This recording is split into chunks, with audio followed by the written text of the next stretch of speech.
Well, community members gather in Midtown Rockford to learn the progress of the city's Livable Communities Initiative. WIFR's Bria Walters talks to residents and leaders about the progress and the feedback that they have for the Region 1 Planning Council. Bria?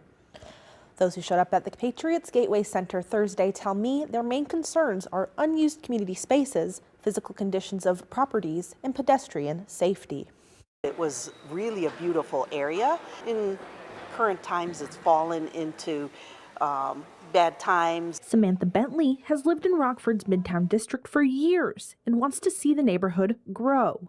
Companies have left, people have lost jobs, people have gotten older, and so now it's that blooming time again. As part of the Region 1 Planning Council's Livable Communities Initiative, the engagement section of R1's timeline begins Thursday night. Poster boards display ideas for pocket parks, businesses, and public art within the district.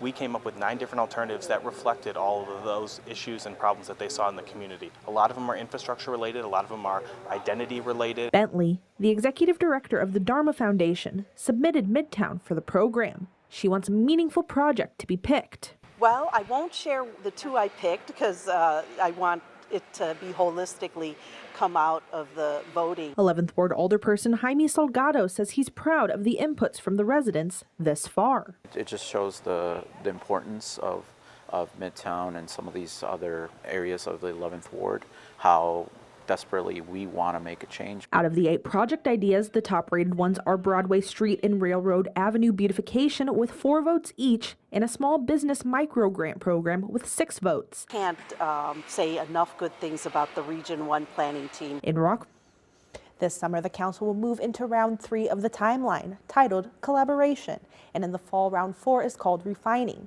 The first project is expected to be selected and begin next year. Bria, thank you. Residents also examined the Region 1 Planning Council's Keith Creek project to understand other initiatives. A 3rd project will be announced this summer.